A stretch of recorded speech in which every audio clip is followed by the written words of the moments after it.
உலகத்துல ஒவ்வொரு பிளேஸ்க்கு போக கூட ஒரு தனி தைரியம் வேணும். ஏன்னா நீங்க கார்ல போயிட்டு இருக்கிற மாதிரி நினைச்சுக்கோங்க. ஒரு பக்கம் பனியால மூடப்பட்ட மலை, இன்னொரு பக்கம் ஆயிரக்கணக்கான அடி பள்ளம், சுற்றிலும் யாருமே இல்லை, மொபைல்ல சிக்னல் கூட கிடையாது. அதே நேரத்துல கார் சடனா நின்றுடுச்சு. இதுதான் அமெரிக்காவின் அலாஸ்காவில் இருக்கும் ஜேம்ஸ் டெல்டோன் ஹைவே. இந்த சாலை சுமார் 660 கிலோமீட்டர் நீளம் கொண்டுள்ளது. வழி ஃபுல்லா பெட்ரோல் பங்க், மெக்கானிக் ஷெட், மருத்துவமனை, இப்படி எதுவுமே இல்லாத நீண்ட பகுதிகள். அதனால தான் இங்கே பயணம் செய்கிறவங்க தேவையான எரிபொருள், உணவு, தண்ணீர், இப்படி அத்தியாவசிய தேவைகள் எல்லாத்தையுமே முன்பே எடுத்து வச்சுட்டு தான் கிளம்புவாங்க. இந்த பிளேஸில் குளிர்காலத்தில் வெப்பநிலை -40°C வரையும் குறையும். பனிப்புயல் வந்தால் எதிரே இருக்கும் வண்டியே தெரியாது. இந்த சாலையை அதிகமாக பயன்படுத்துறது எண்ணெய் லாரிகள் தான். உலகிலேயே மிகவும் ஆபத்தான சாலைகளில் இதுவும் ஒன்று. இப்போ நம்ம பார்க்க போற இடம் நியூசிலாந்தில் இருக்கக்கூடிய ஸ்கிப்பர் கேன்யோன் ரோடுன்னு சொல்ற ஒரு சாலை. பார்த்தாலே கொஞ்சம் பயமா தான் இருக்கு. இந்த சாலை மலையை வெட்டி உருவாக்கப்பட்டுள்ளது. ஒரு பக்கம் பெரிய பெரிய பாறைகள், இன்னொரு பக்கம் நீர் அழகான பள்ளம். இதுல இருக்கக்கூடிய பெரிய பிரச்சனை என்னன்னா, பல இடங்கள்ல 2 கார்கள் ஒரே நேரத்தில் கடக்க முடியாது. எதிரில் ஒரு வண்டி வந்தா யாராவது ஒருத்தர் மெதுவா பின்னாடி போய் வழிவிடணும். ஒரு சின்ன கவனக்குறைவு கூட பெரிய விபத்துக்கு காரணமாகிவிடும். இந்த சாலை எவ்வளவு அழகா இருக்கோ அவ்வளவும் ஆபத்தானது. சில வாடகை கார் நிறுவனங்கள் கூட இந்த ரோடுக்கு காரை எடுத்துட்டு போகணும்னு சொன்னா இன்சூரன்ஸ் கூட கிடையாதுன்னு சொல்லிடுறாங்க.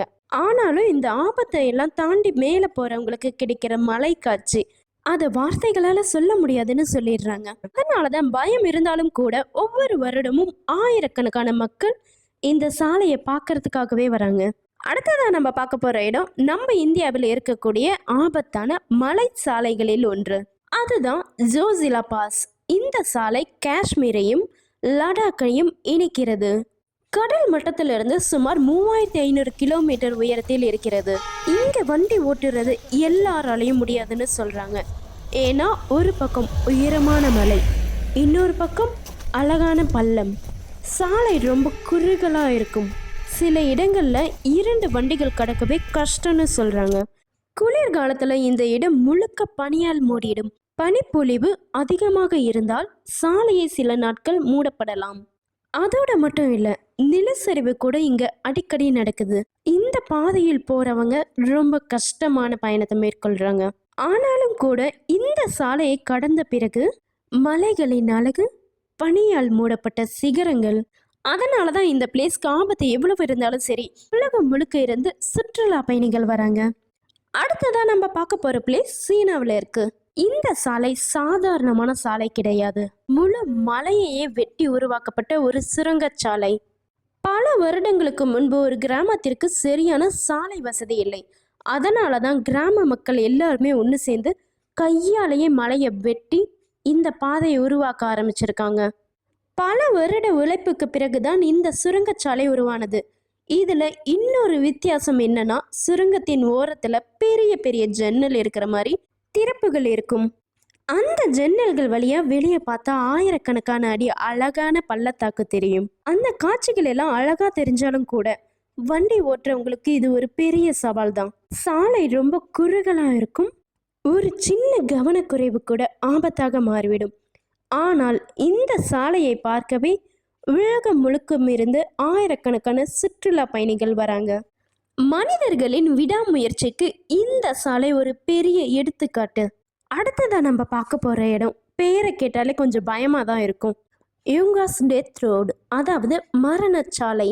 இது தென் அமெரிக்காவில் இருக்கும் பொலிலியோ நாட்டில் இருக்கும். ஒரு பக்கம் உயரமான மலை, இன்னொரு பக்கம் பல 100 மீட்டர் ஆழமான பள்ளம். சில இடங்களில் சாலையின் அகலம் ஒரு வண்டி போற அளவுக்கு தான் இருக்கும். மழை பெஞ்சா கூட சாலை முழுக்க சேரும் சகதியுமாக மாறிவிடும். இதுல மேக மூட்டம் வந்தா எதிரே வரும் வண்டியே சரியாக தெரியாதுன்னு சொல்றாங்க. பல ஆண்டுகளுக்கு முன்பு இந்த சாலையில் அடிக்கடி பெரிய விபத்துக்கள் நடந்ததால் தான் இந்த சாலையை டெத் ரோடுன்னு பேர் வச்சிருக்காங்க. இந்த ரோட்ல சாகசத்தை அதிகமா விரும்புறவங்க தான் சைக்கிள்ல மட்டும் பயணம் செய்யறாங்களாம். இந்த சாலையில பயம், ஆபத்து, அதே நேரத்துல மறக்க முடியாத இயற்கை அழகு, இந்த மூணும் சேர்ந்தது தான் யுங்கஸ் டெத் ரோடு. ஓகே, இப்போ வரைக்கும் நம்ம அழகான சாலைகளை பார்த்தோம். அடுத்து நம்ம பார்க்க போகிறது சாலைகள் இல்லை, அழகான ரயில் பாதைகள். அழகுன்னு மட்டும் சொல்லிட முடியாது, ஆபத்தான ரயில் பாதைகளை தான் நம்ம பார்க்க போகிறோம். White pass and Yukon road. இந்த ரயில் பாதை அமெரிக்காவையும் கர்நாடகாவையும் இணைக்கும் மலைப்பகுதியில் இருக்கிறது. 100 ஆண்டுகளுக்கு மேலாக இந்த ரயில் ஓடிக்கொண்டிருக்கிறது. ரயில் மெதுவாக மலையை ஏற ஆரம்பிக்கும் பொழுது ஒரு பக்கம் உயரமான பாறைகள், இன்னொரு பக்கம் அழகான பள்ளத்தாக்கு, வழியில் பழமையான இரும்பு பாலங்கள், சிறிய சுரங்கங்கள், பனியால் மூடப்பட்ட மலைகள், இதை எல்லாம் கடந்து ரயில் பயணம் செய்யும். இந்த பாதையில் ரயில் வேகமாக போகாது, அதற்கு மாறாக மெதுவாக பயணம் செய்யும். ஏன்னா ஒவ்வொரு வளைவிலையும் ஒவ்வொரு பாலமும் ரொம்ப கவனமாக கிடக்கணும். ஆனால் ரயிலோட ஜன்னல் வழியாக பார்க்குற காட்சிகள் ஒரு சினிமா பார்க்குற ஃபீல் இருக்கும். எவ்வளவுதான் அழகான வியூ பாயிண்ட் பார்த்தாலும் சரி, உலகிலேயே மிகவும் அழகான அண்ட் அதே சமயம் ஆபத்தான ரயில் பயணங்களில் இதுவும் ஒன்று. இப்போ நம்ம பார்க்க போகிற இடம் அர்ஜென்டினாவில் இருக்கும் ஒரு வித்தியாசமான ரயில் பாதை. இந்த பிளேஸோட பேரு ட்ரென்லெஸ் நூபிஸ். இதற்கு அர்த்தம் மேகங்களுக்குள் செல்லும் ரயில். இந்த ரயில் கடல் மட்டத்திலிருந்து 4000 மீட்டருக்கு மேலே இருக்கும் மலைப்பகுதியில் பயணம் செய்கிறது. ரயில் மேலே மேலே ஏறும்போது சில நேரங்களில் மேகங்களே ஜன்னலுக்கு பக்கத்தில் வந்து நிற்கும். இந்த காட்சி விமானத்தில் போகிற மாதிரி ஒரு ஃபீல் கொடுக்கும். இந்த பாதையில் 200க்கும் மேற்பட்ட பாலங்களும் பல சுரங்கங்களும் ஏராளமான வளைவுகளும் இருக்கிறது.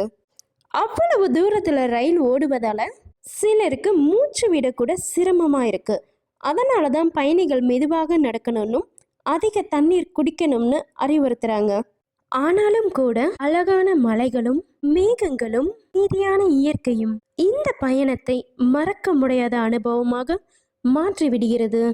அதனால தான் உலகம் முழுக்க இருக்கக்கூடிய ஆயிரக்கணக்கான சுற்றுலா பயணிகள் இந்த ரயில் பயணத்துக்காகவே பயணம் செய்ய வராங்க. அடுத்ததா நம்ம பார்க்க போற இடம் தான் நம்ம இந்தியாவையே பெருமைப்படுத்திய கடலுக்கு நடுவே செல்லும் பாம்பன் ரயில். இந்த பயணத்தோட சிறப்புன்னு பார்த்தா, ஜன்னல் வழியா பார்த்தா சுற்றிலும் நீல நிற கடல் மட்டும்தான் தெரியும். இந்த அனுபவம் வேற எந்த இடத்திலும் எளிதாக கிடைக்காது. ஆனா இந்த பாலத்தை கடக்கிறது அவ்வளோ ஒன்றும் சுலபம் கிடையாது. சில நேரங்களில் பலத்த காற்று வீசும், கடல் அலைகளும் அதிகமாக இருக்கும். அதனால ரயில் மிகவும் மெதுவாக செல்லும், கவனமாகவும் இந்த பாலத்தை கடக்கும். இந்த பாலம் பல ஆண்டுகளாக ஆயிரக்கணக்கான பயணிகளை பாதுகாப்பாக ராமேஸ்வரம் கொண்டு போய் சேர்க்கிறது. கடலுக்கு நடுவில் ரயிலில் பயணம் செய்யும் அந்த சில நிமிடங்கள் வாழ்க்கையில மறக்க முடியாத அனுபவமாக மாறிவிடும். யாருக்கெல்லாம் இந்த பிளேஸோட அனுபவம் இருக்குன்னு கொஞ்சம் சொல்லிட்டு போங்க, நானும் தெரிஞ்சுக்கிறேன் எவ்வளோ பேர் தான் ராமேஸ்வரம் போயிருக்கோன்னு. சரி வாங்க, அடுத்ததான் நம்ம பார்க்க போற பிளேஸ் தான் சுவிட்சர்லாந்துல இருக்கக்கூடிய பிளாட்டிஸ் ரயில்வே. இது ஒரு சாதாரண ரயில் பாதை கிடையாது. இது உலகிலேயே மிகவும் செங்குத்தான கோவில் ரயில்வே என்று சொல்லப்படுகிறது. சாதாரண ரயில் மாதிரி இது இல்லை. சக்கரம் மட்டும் இல்லை, தண்டவாளத்தின் நடுவில் இருக்கும் வடிவ பாதையை பிடிச்சுக்கிட்டு தான் இந்த ரயில் மெதுவா மலை ஏறும். அதனால மிகவும் செங்குத்தான இடத்துல கூட பாதுகாப்பாக பயணம் செய்ய முடிகிறது. ரயில் மேல மேல ஏறும்போது கீழே இருக்கக்கூடிய வீடுகள் எல்லாமே சின்ன சின்ன பொம்மை மாதிரி தெரிய ஆரம்பிக்கும். சுற்றிலும் பச்சை மலைகள், அழகான பள்ளத்தாக்குகள், மேலே வெள்ளை மேகங்கள். இந்த காட்சி எல்லாம் சேர்ந்து ஒரு அழகான ஓவியமாக இருக்கிறது. இந்த ரயில் வேகத்துக்காக பிரபலமாகல, மலைகளுக்கு நடுவில் கூட தன்னோட பயணிகளை ரொம்பவே பத்திரமா கொண்டு போய் சேர்க்குறாங்க. அதனால தான் ஒவ்வொரு வருடமும் உலகம் முழுக்க இருக்கக்கூடிய லட்சக்கணக்கான சுற்றுலா பயணிகள் இந்த அனுபவத்துக்காகவே இந்த பிளேஸ்க்கு போயிடறாங்க. அடுத்ததான் நம்ம பார்க்க போகிற பிளேஸ் தான் இந்த வீடியோவில் இவ்வளோ நேரம் நம்ம பேசின சாலைகள் அண்ட் ரயில் பயணத்திலேயே முதல் இடத்துல இருக்கக்கூடிய ஈக்குவாடர் நாட்டில் இருக்கும் டெவில்ஸ் நோசி ரயில்வே. இந்த பிளேஸ் பார்க்கவே ஒரு பெரிய பாறை சுவர் மாதிரி இருக்கும். இதில் ரயில் பாதை அமைக்கவே முடியாதுன்னு பல பேர் நினைச்சாங்க. ஆனால் பொறியாளர்கள் ஒரு வித்தியாசமான யோசனை செஞ்சாங்க. அதுதான் நேராக மேலே ஏற முடியாததா ரயிலை முன்னாடி பின்னாடி மாற்றி மாற்றி ஓட்டம், அதாவது ஜிக்ஸாக் முறையில் பாதையை அமைச்சாங்க. அதனால ரயில் கொஞ்சம் முன்னாடி போகும், அப்புறம் பின்னாடி வரும், மறுபடியும் வேறு பாதையில் முன்னாடி போகும். இப்படி கொஞ்சம் கொஞ்சமாக மலையை ஏறி மேலே போகும். இந்த பயணம் முழுக்க ஒரு பக்கம் உயரமான மலை, இன்னொரு பக்கம் ஆபத்தான அழகான பள்ளத்தாக்கு. ஜன்னல் வழியா கீழே பார்த்தாலே பல பேருக்கு பயம் வந்துடுன்னு சொல்றாங்க. இந்த பாதையை கட்டிய உழைப்பாளர்களின் உழைப்புக்கும் அவர்களின் தைரியத்திற்கும் இன்றைக்கும் உலகம் முழுக்க பாராட்டு கிடைக்கிறது. அதனால தான் டெவில்ஸ் நோஸ் ரயில்வே உலகின் மிகவும் ஆபத்தானதும் அதே நேரத்தில் மிகவும் பிரபலமான ரயில் பாதைகளில் ஒன்றாகவும் இருக்கிறது. இந்த 10 பிளேஸ்ல உங்களுக்கு எந்த ரோட் அல்லது ரயில் பாதை ரொம்ப ஆபத்தா இருந்துச்சுன்னு கமெண்ட்ல சொல்லுங்க. உங்களுக்கு இந்த வீடியோ பிடிச்சிருந்தா ஒரே ஒரு லைக் போட்டுட்டு, இந்த மாதிரி உலகத்தின் வித்தியாசமான இடங்களை பற்றி தெரிஞ்சுக்கணுமா, உலக பயணம் சேனலை சப்ஸ்கிரைப் பண்ணிட்டு பெல் ஐக்கானையும் கிளிக் பண்ணிட்டு போங்க. அடுத்த வீடியோவில் இன்னும் ஆச்சரியமான உலக பயணத்தோடு உங்களை வந்து சந்திக்கிறேன். நன்றி, மீண்டும் சந்திப்போம். தேங்க்யூ ஃபார் வாட்சிங். Thank you for your supporting.